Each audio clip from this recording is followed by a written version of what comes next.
Hello, everybody. I'm Filipa Bellette, co-owner of Chris and Philly Functional Medicine, and we help busy, burnt out parents become healthy, balanced, and connected. We call this a power parent. And in order to do this, you 100% need a healthy, functioning body. A lot of you probably feel like you're not functioning very well, maybe even like you're not really living very well. So we help people to function finally again, and also to feel alive again. And so what I wanted to do today, this is a little body systems deep dive into what body systems might be out of whack when it comes to gut issues. And this is based on some information that one of our group members have given me. So this is actually a free service that we offer for anyone in this group. If you're struggling with some health issues, some symptoms, or if it's more mental, emotional, that's Chris's realm. We would love to do a little video as to, just give you some insights as to what might be going on. So I want to share with you my screen. And I'm going to share with you our body systems model. Now, first of all, I just wanted to attribute some of this to my very awesome functional medicine mentor, Dr. Kalish. So he's one of the most world-renowned functional medicine practitioners that there are in the world. And I have been lucky enough to be under his tutelage for the last 3 or 4 years. And so anyway, this is adapted from his 3 body systems model, but we also do some things a little bit different to Dr. Kalish. So we've added a few extra things that we feel are really important for getting on top of your health. Now, just as a little recap. So now when I do these videos, I want to protect identities. So I'm not going to mention any names. I'm not going to mention any like specific personal details, but I want to give you just a few, a little bit of an insight as to what one of our members is going through. So this person is struggling with gut issues and has done so for a really long time. A little bit of past history. There were some gynecological issues, which led to some surgeries, including a hysterectomy. But really the big issue is a lot of gut issues. So constipation, nausea, diarrhea, and also more recently, a lot of bloating. Now, this person has said that over the course of the last 4 years, they were introduced to the paleo diet and went on the paleo diet, and a lot of the gut issues actually improved, which is awesome.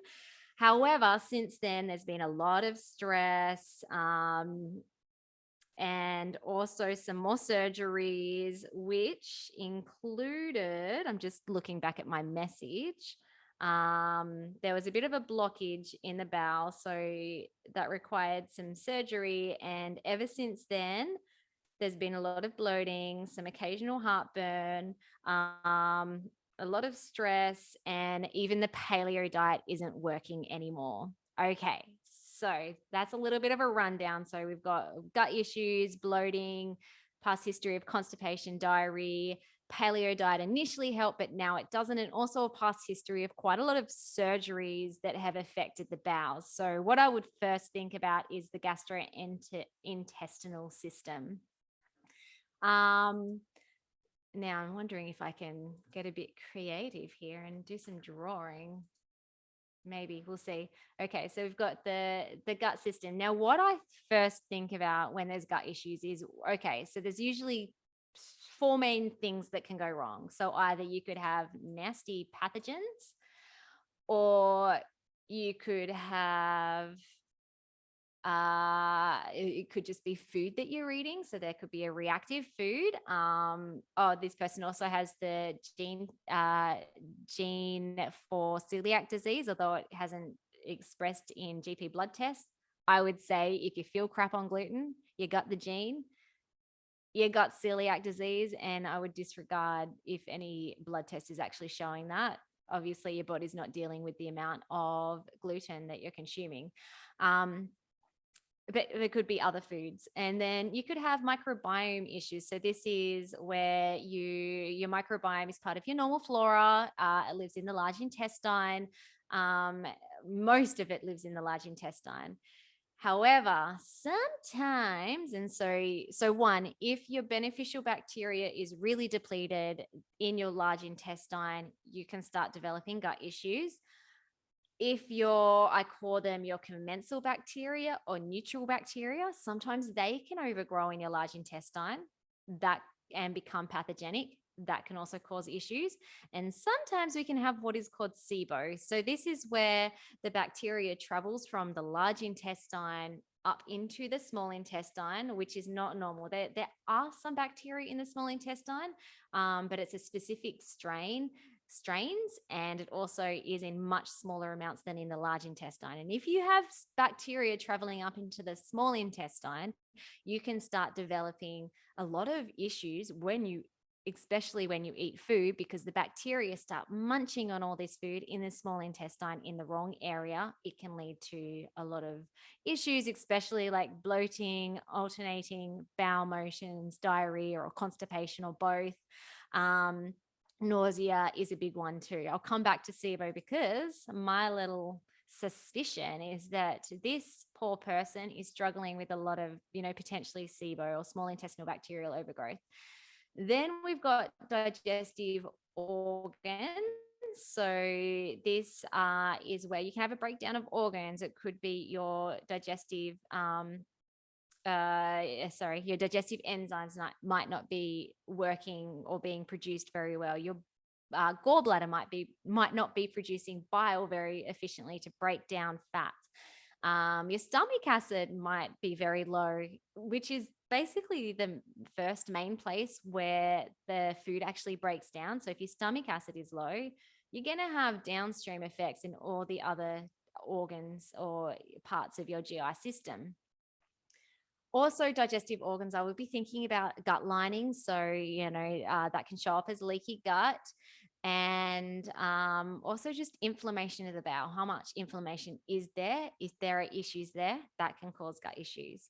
Then we've also got pathogens. So pathogens are things like candida overgrowth, parasites, worms, bacterial pathogens, and viral pathogens that shouldn't be there. There is plenty of research to show that a lot of these can cause significant gut issues, but also systemic issues as well. I'm focusing on gut issues because this is the main concern for this person. But, if you have any sort of gut imbalances, it can show up as fatigue, anxiety, depression, just even like irritability and mood swings, or food cravings, food addictions, or chronic pain. They're all quite common. Okay, so what I'm kind of thinking about here is there's potentially an issue with SIBO. Now, our motto is always test, don't guess. So yes, and also too, I'm probably missing a whole stack of case history information. Generally, when we work with a client, the initial step is to book in for an initial consult, and this is a 2.5-hour deep dive into your health history, into your lifestyle, your environment setup, the way that you think, the way that you feel, and your behavioral patterns. So, we gather a lot of information during this time, including going over very detailed health history forms. So I don't know, maybe after a consult like that, I might think something completely different, and we might look at testing something completely different, or a range of things. But for the limited amount of information, I will think about SIBO. Now, there's a reason for that. So that's small intestinal bacterial overgrowth. Now, this could be, so when someone goes on the paleo diet, you take out a lot of carbohydrates, you take out grains, you take out legumes, you even, depending on the version that someone's doing, you take out potatoes. And all of those those foods are high fermentable carbohydrates, or, some are called FODMAPs.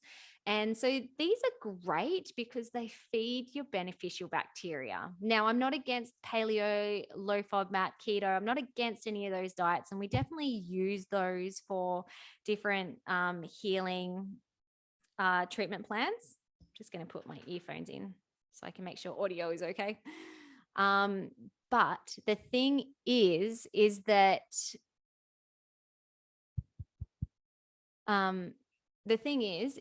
we don't.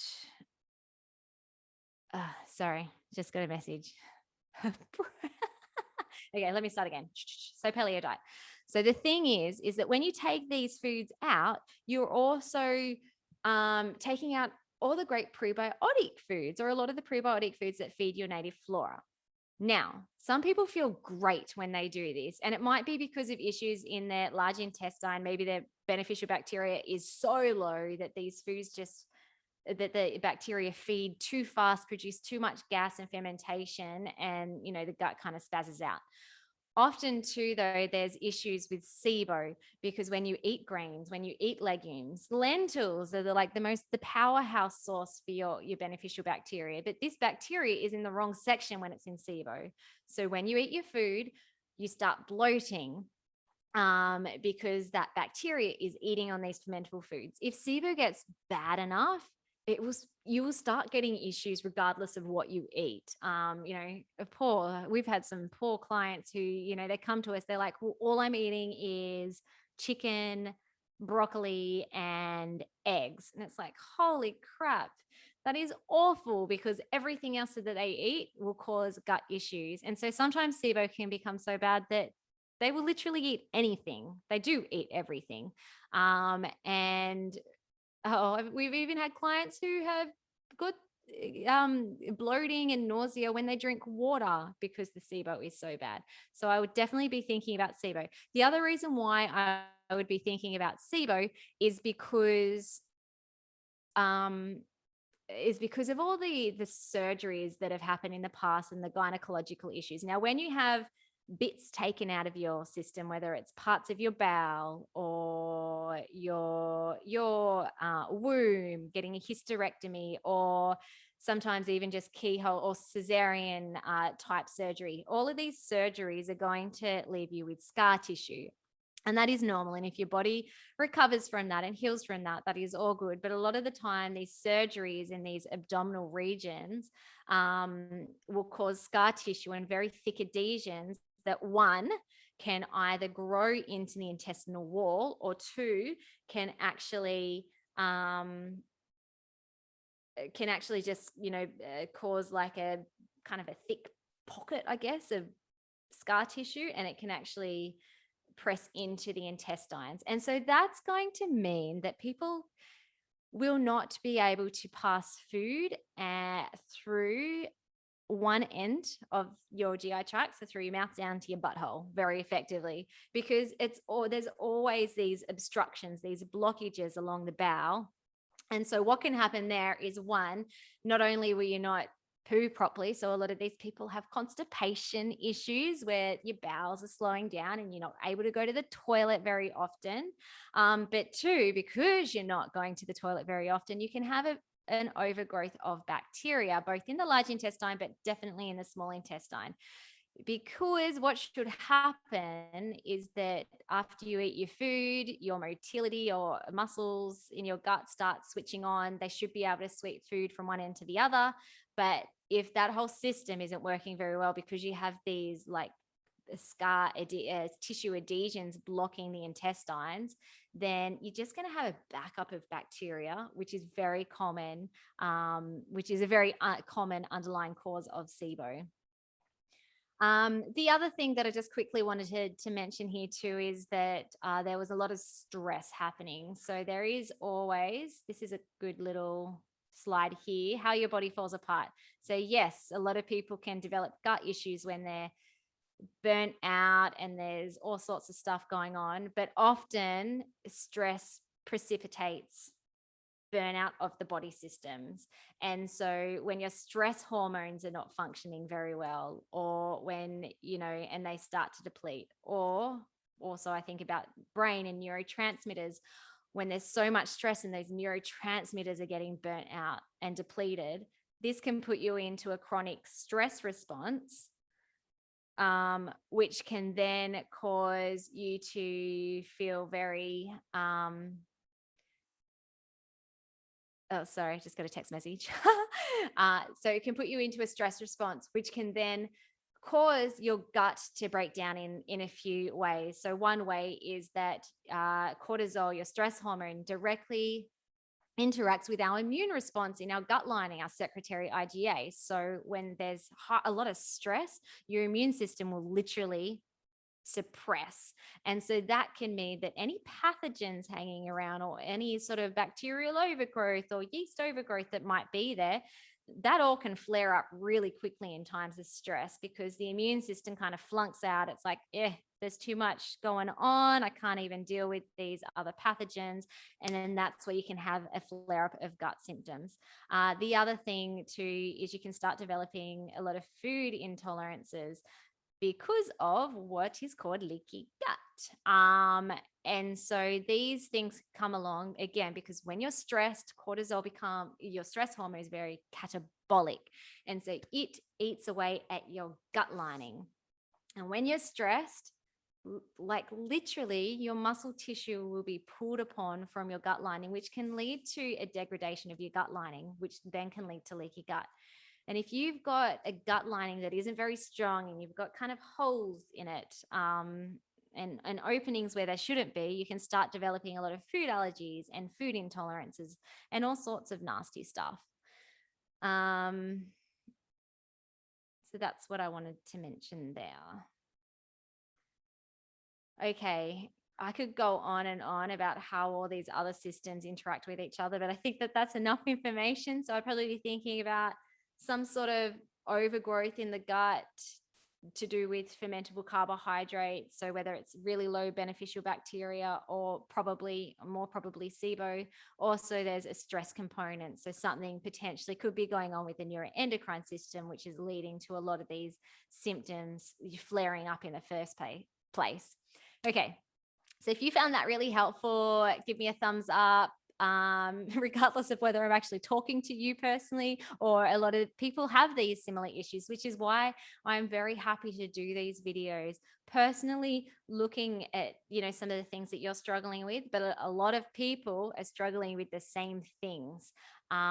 So pop in the comments below if you have any questions, put a thumbs up if you enjoyed the content, and let me know, or let us know if you would love to actually find out if we can help you, and also how best we can help you. We do free discovery calls. So, that's just a great time. It's not like, honestly, it's not a sales pitch. It's really, we want to get to know you better. We want you to understand better what we do also, and how we help people like you. So if you'd love to just investigate, what this might look like for you, and if it's even possible, then feel free to jump in for a free discovery call.